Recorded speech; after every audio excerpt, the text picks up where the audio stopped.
2015లో అన్నిటికన్నీ కార్పొరేటర్లు గెలిచినప్పుడు ఎమ్మెల్యే గారు మనకు లేరు. గెలిచిన తర్వాత ఎమ్మెల్యే గారు మనతో పాటు ఉన్నారు. ఎమ్మెల్యే గారు మనతో పాటు చేరితే మనం కూడా ఆయన గౌరవించి మళ్ళీ 2018లో ఆయనకే టికెట్ ఇచ్చి గెలిపించుకున్నాం.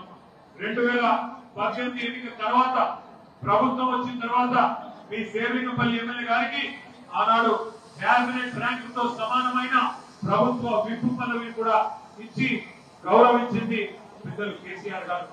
కేవలం ఆయన ఒక్కడికే పదవి కూడా కాదు, 10 ఏళ్లలో హైదరాబాద్ మహానగరంలో అందులో ముఖ్యంగా శేర్లింగంపల్లి నియోజకవర్గంలో ఎన్ని అభివృద్ధి కార్యక్రమాలు జరిగినాయో ఒక్కసారి గుర్తు చేసుకోమని ఇవాళ మీరు ఏ సినిమాకి పోయినా ఏ వీడియో హైదరాబాద్ చూసినా అందులో కనబడే హైదరాబాద్ మహానగరం ఒక దుర్గం చెరువు బ్రిడ్జ్ గాని అండర్ పాస్ గాని అన్ని కూడా ఉన్నది మీ శేర్లింగంపల్లి నియోజకవర్గంలో మాట నేను మీకు గుర్తు చేస్తా ఉన్నా.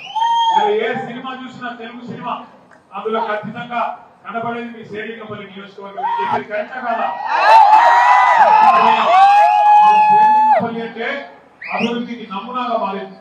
శేర్లింగంపల్లి నియోజకవర్గం అంటే మొత్తం హైదరాబాద్ నగరంలో జరిగిన అభివృద్ధికి ఒక మచ్చుతున్నట్టుగా ఒక ఉదాహరణగా మిగతా అన్ని ప్రాంతాల్లో కూడా చెప్పుకునే విధంగా 9,500 కోట్ల రూపాయలతో, ఒకటి కాదు రెండు కాదు, ఒక్క నియోజకవర్గంలో 9,500 కోట్ల రూపాయలతో అభివృద్ధి సంక్షేమ కార్యక్రమాలు కేసీఆర్ గారి నాయకత్వంలో మనం చేసుకున్నాం. ఫ్లైఓవర్లు కట్టుకున్నాం, బ్రిడ్జిలు కట్టుకున్నాం, అండర్ పాస్లు కట్టుకున్నాం, లింక్ రోడ్ వేసుకున్నాం, సివరేజ్ ట్రీట్మెంట్ ప్లాంట్ కట్టుకున్నాం, మోరీలు కట్టుకున్నాం, నీళ్లు లేని కాడ నీళ్లు ఇచ్చుకున్నాం, కొత్త వాటర్ ట్యాంకులు కట్టుకున్నాం. పేదవారిని కడుపులో పెట్టుకొని చూసుకునే విధంగా 20,000 లీటర్ల వరకు మంచినీటికి మీరు బిల్లు కట్టే అవసరం లేకుండా బ్రహ్మాండంగా ఫ్రీగా మంచినీళ్ళు కూడా ఇచ్చింది కేసీఆర్ ప్రభుత్వం.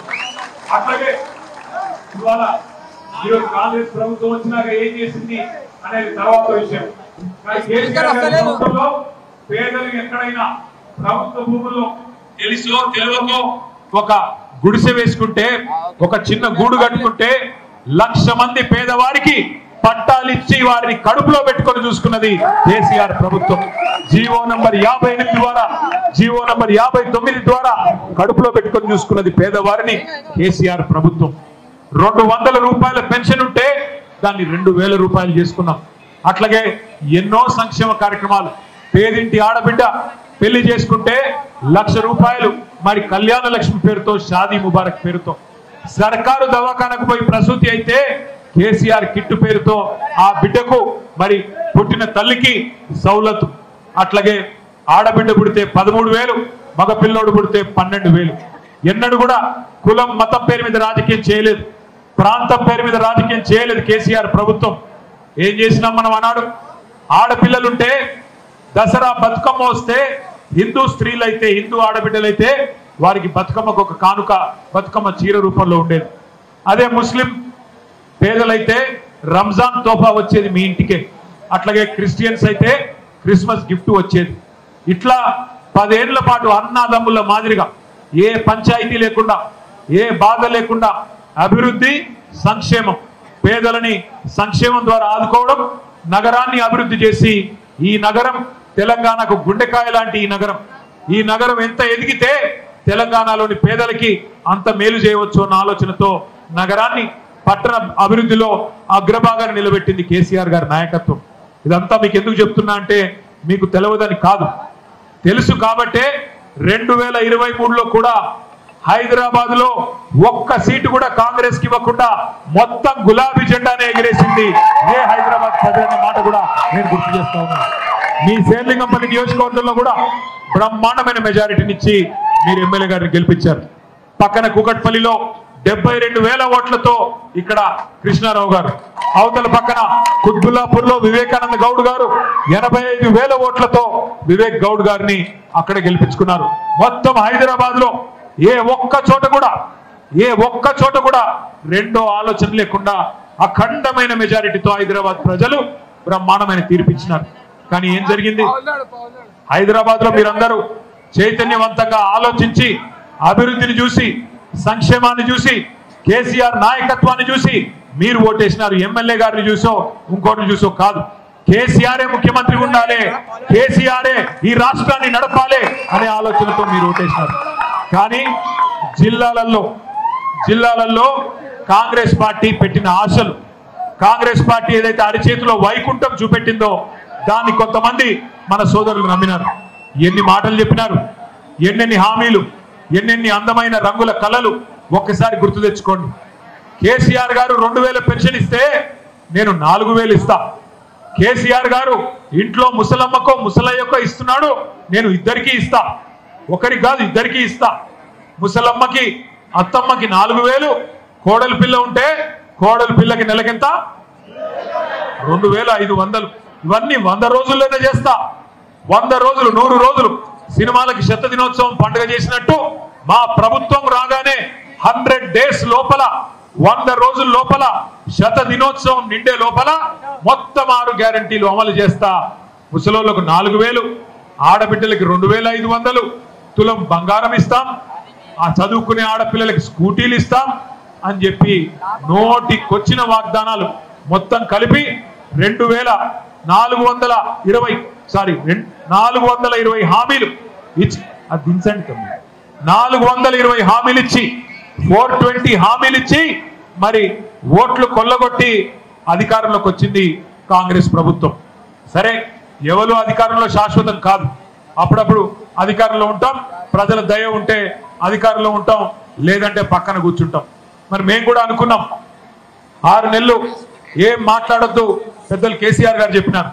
6 నెలలు కాదు, అవసరమైతే కొత్త ప్రభుత్వానికి సంవత్సరం పాటు మీరేమి నోరు మెదపకుండా నిర్మాణాత్మకంగా కన్స్ట్రక్టివ్ గా వాళ్ళకు మద్దతు ఇవ్వండి, ఎక్కడ పొరపాటు మాటలు మాట్లాడకండి అని కూడా కేసీఆర్ గారు మాకు చెప్పినారు. ఆయన చెప్పినట్టుగానే మేము ఒక్క మాట కూడా మాట్లాడలేదు. కానీ వాళ్ళు మొదటి రోజు నుండే ఆడరాక, అదే హిందీలో సామెత ఉంటుంది, నాచిన ఆయే ఆంగన్ తేడా అని. అంటే ముఖం బాగాలేక అద్దం పగలగొట్టుకున్నట్టు వాళ్ళకి పరిపాలన చేతగాక, ప్రభుత్వాన్ని నడిపే సమర్థత లేక ఇవాళ కేసీఆర్ గారి మీద నిందాలు మోపి కేసీఆర్ గారిని బదనాం చేసి హామీలు అమలు చేయకుండా ఎగ్గొట్టే ప్రయత్నం చేస్తూ ఉన్నారు.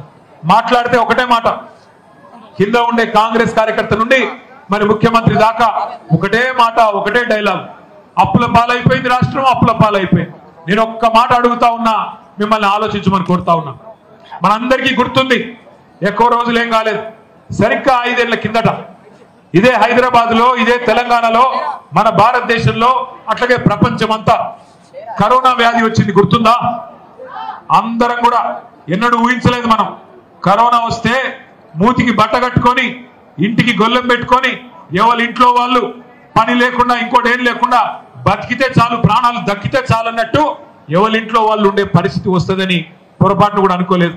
దగ్గర 1 సంవత్సరం మొత్తం కరోనా వల్ల ప్రభుత్వానికి 1 రూపాయి కూడా ఆదాయం లేకుండా 0 ఆదాయంతో ఆనాడు కేసీఆర్ గారి ప్రభుత్వం ఉన్నప్పుడు గుండు 0 అయింది ఆదాయం మొత్తం కరోనా వల్ల. కానీ నేను అడుగుతా ఉన్నా, ఒక్కసారి గుర్తు తెచ్చుకోండి, కరోనాలో మనం రోడ్లు వేసుకున్నామా లేదా? మీ శేర్లింగపల్లిలో వేసుకున్నామా, వేసుకోలేదా? లింక్ రోడ్లు పడ్డాయా? ఫ్లైఓవర్లు కట్టుకున్నామా? అండర్ పాస్లు కట్టుకున్నామా? బ్రిడ్జిలు కట్టుకున్నామా? కరోనాలో కళ్యాణ లక్ష్మి వచ్చిందా, రాలేదా? కరోనాలో పెన్షన్లు వచ్చినాయా, రాలేదా? కరోనాలో ఆ రోజు కూడా రైతు బంధు పడ్డదా, పడలేదా?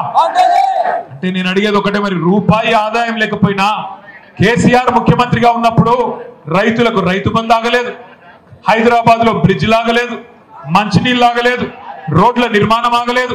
హైదరాబాద్ లో మొత్తం దేశమంతా రోడ్లు బంద్ అయితే కూడా ప్రత్యేకంగా నేను ఆ లేబర్ క్యాంపుల దగ్గరికి పోయి కార్మికులను ఒప్పించి, కాంట్రాక్టర్లను ఒప్పించి, డబుల్ పేమెంట్ ఇప్పించి దేశంలో ఎవరు చేయని విధంగా రోడ్లు వేసుకున్న మాట వాస్తవమేనా? మరి రూపాయి ఆదాయం లేకపోయినా కేసీఆర్ ఇన్ని చేసినప్పుడు ఇవాళ నువ్వు చెప్పిన మాటలు అమలు చేయడానికి ఏం అడ్డం వస్తున్నది అని ముఖ్యమంత్రిని, ఈ ప్రభుత్వాన్ని అడగాల్సిన బాధ్యత మన మీద లేదా? అప్పుల పాలు అంటే మొన్ననే పార్లమెంట్ కూడా ఎడమకాలి చెప్పు తీసుకొట్టినట్టుగా సమాధానం చెప్పింది కాంగ్రెస్ చేస్తున్న దుష్ప్రచారానికి. ఏం చెప్పింది పార్లమెంటు? ముఖ్యమంత్రి చెప్పేది తప్పు, కాంగ్రెస్ చేస్తున్న ప్రచారం తప్పు, మీరు తప్పుడు మాటలు మాట్లాడుతున్నారు, కేసీఆర్ ప్రభుత్వం మొత్తం 10 ఏళ్లలో చేసింది సంవత్సరానికి 28,000 కోట్ల అప్పు మాత్రమే.